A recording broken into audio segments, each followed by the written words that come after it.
Bismillahirrahmanirrahim. Değerli basın mensubu arkadaşlarım, ilginiz için teşekkür ediyorum. Partimin önemli bazı hususlara dair açıklamalarını sizinle paylaşmak istiyorum.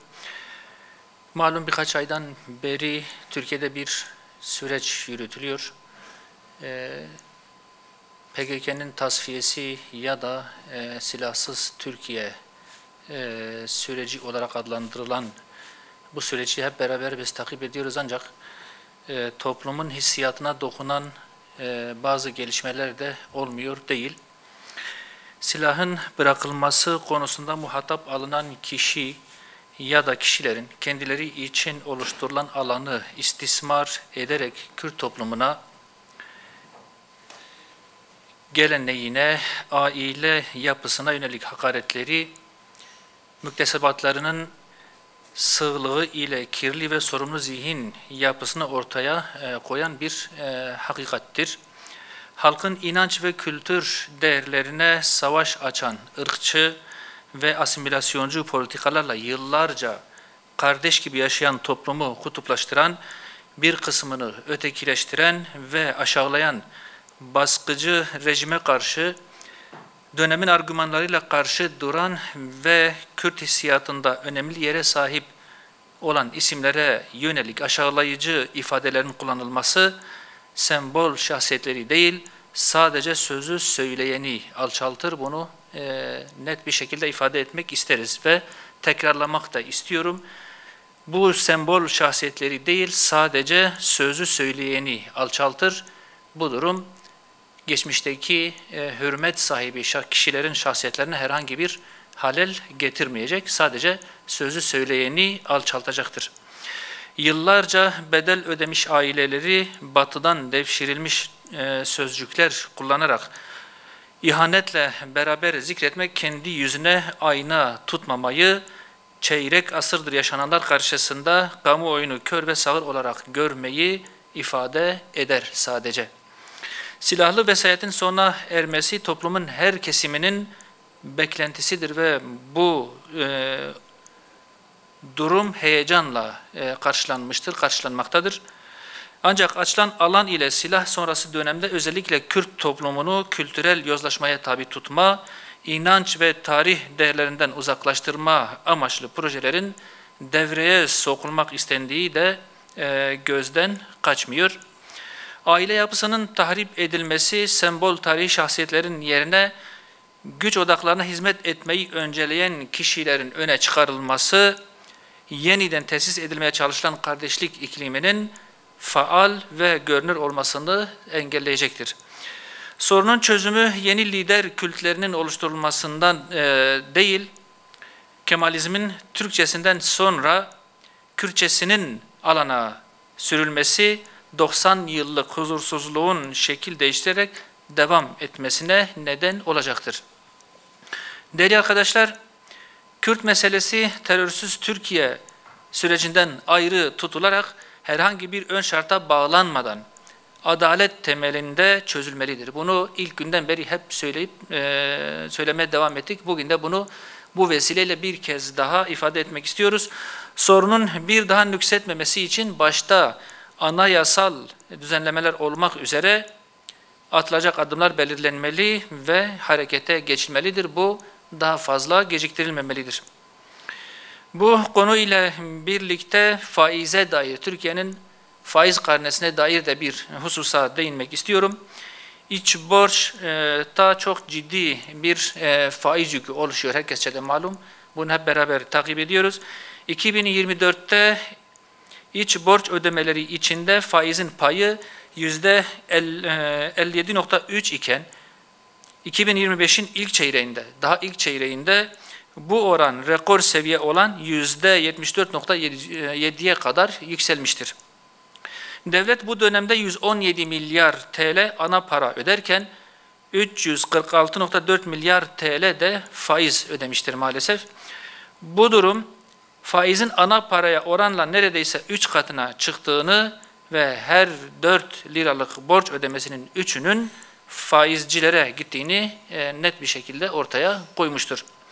Bu tablo faize dayalı ekonomik sisteminin millete dayattığı sömürü düzeninin hazin bir sonucu ve bunun topluma getirdiği ağır yükün de bir göstergesidir.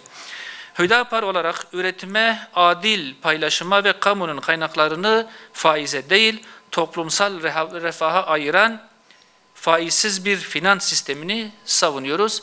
Türkiye'nin bu darboğazdan çıkmasının da yegane yolu budur. Türkiye'nin ekonomik olarak gelişmesi faizle değil, faizi tamamen terk etmek ile mümkündür. Bu anlayış, bu realite, bu hakikat ekonomik politikalarımızın temeline oturtulmadığı müddetçe de bizim bu darboğazlardan kurtulmamız, bunları aşmamız imkansız bir durum. Değerli arkadaşlar, özellikle Doğu Güneydoğu bölgelerimizde yaygın olarak bu yıl görülen kuraklığa dair de birkaç şey söylemek istiyorum.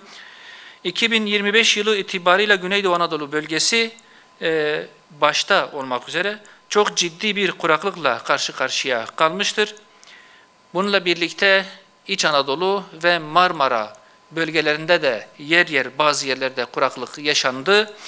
Özellikle Şırnak, Mardin, Diyarbakır, Batman ve Şanlıurfa illerinde yağışlar mevsim normallerinin çok altında bu yıl kaldı.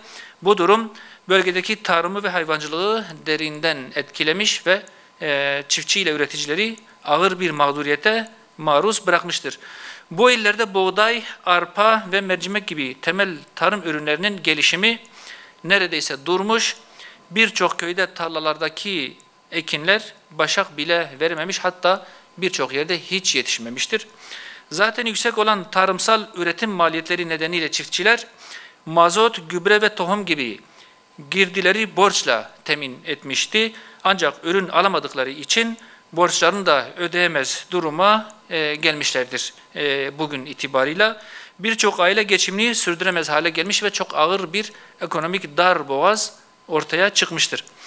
Bu nedenle söz konusu illerin afet bölgesi ilan edilmesi, yaşanan afetin etkilerinin azaltılması açısından hayati önem taşımaktadır.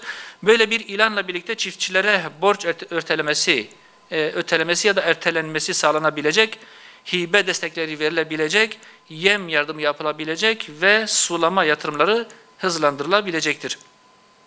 Bu noktada hükümetin çiftçinin maruz kaldığı durumu, zor şartları hesaba katarak özellikle önümüzdeki yıllar için daha rahat bir tarım yapılabilmesinin önünü açma noktasında dahi olsa bu kuraklığı yaşayan illere afet bölgesi statüsünün getirilmesi ve çiftçilerin elinden tutularak öncelikle maruz kaldıkları zararın telafi edilmesi yoluna gidilmelidir. Yoksa önümüzdeki yıl dahi tarım yapılamaz bir durum ortaya çıkacaktır. Değerli arkadaşlar, geçen hafta bir sınav yaşandı, sınav oldu. Öğrencilerimiz, çocuklarımız bir sınava maruz kaldılar, tabi tutuldular. Önümüzdeki hafta da bir sınav maratonu var.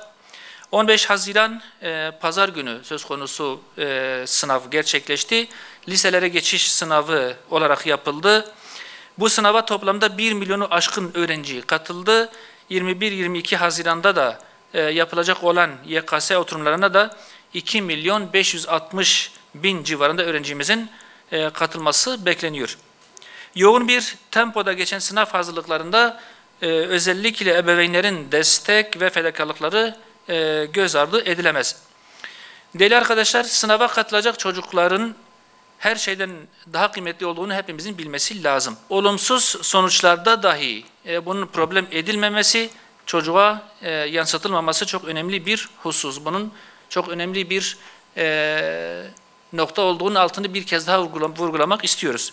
İnsana ancak çalıştığının karşılığı vardır. İlahi fermanı bizim için bir referans ve projeksiyondur. Bu uzun maratonda özellikle öğrencilere desteklerini esirgemeyen öğretmen ve idarecilerimize de bu vesileyle bir kez daha teşekkür etmek istiyoruz. Sınav öncesi, sınav esnası ve sınavdan sonra öğrencilerimizin dikkat etmeleri gereken hususlarda özellikle rehber, öğretmen ve uzman isimleri dinlemelerini şiddetle tavsiye ediyoruz. Sınava girecek olan gençlerimize bu vesileyle başarılar diliyor. Hayırlı evlatlar olarak yetişmelerini temenni ediyoruz. Bu vesileyle basın açıklamamızı da bitiriyoruz. Teşekkür ediyorum size de ilgilerinizden dolayı.